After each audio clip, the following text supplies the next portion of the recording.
దేశంలోనే అతిపెద్ద data centre విశాఖపట్నానికి రాబోతోంది. 1.60 లక్షల కోట్ల పెట్టుబడితో డేటా సెంటర్ క్లస్టర్ ఏర్పాటు చేయడానికి రిలయన్స్ ఇండస్ట్రీస్ సిద్దమవుతోంది. గూగుల్ డేటా సెంటర్ను మించి భోగాపురం ఇంటర్నేషనల్ విమానాశ్రయం సమీపాన 1.5 గిగావాట్ల ఏఐ డేటా సెంటర్ క్లస్టర్ స్థాపించేందుకు ప్రభుత్వానికి ప్రతిపాదనలు ఇచ్చింది.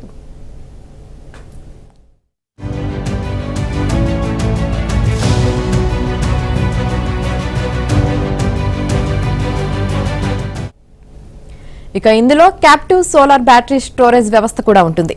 డేటా సెంటర్ క్లస్టర్ కు 1.08 లక్షల కోట్లు, పునరుత్పాదక ఇంధన ప్రాజెక్టుకు 51,300 పెట్టుబడి పెట్టనుంది.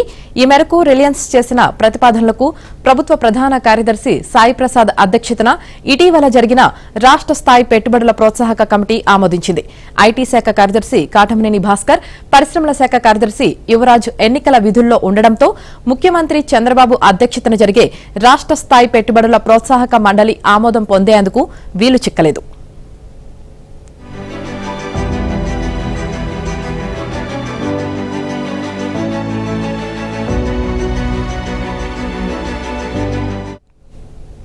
ఇక ఈ నెల 30న రాష్ట్ర కేబినెట్ భేటీ తర్వాత ఎస్ఐపిబి సమావేశం జరుగుతుంది.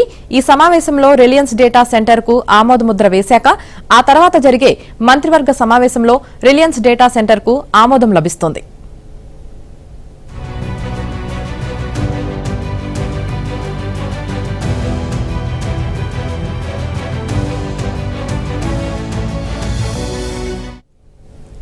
గిగావాట్ కు మించి ఏర్పాటు చేసే ఏఐ డేటా సెంటర్ క్లస్టర్ కోసం రిలయన్స్ సంస్థ 935 ఎకరాలను కోరింది.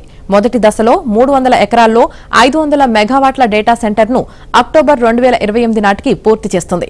రెండో దశలో 635 ఎకరాల్లో 1 గిగావాట్ డేటా సెంటర్ అందుబాటులోకి వస్తుంది. ఈ మొత్తం ప్రక్రియ 2030 నాటికి పూర్తవుతుంది.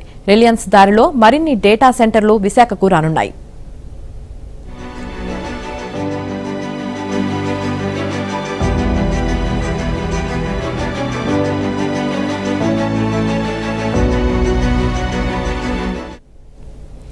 ఇప్పటికే $15 బిలియన్ పెట్టుబడితో 1 గిగావాట్ గూగుల్ డేటా సెంటర్ కు మంగళవారం శంకుస్థాపన జరిగింది.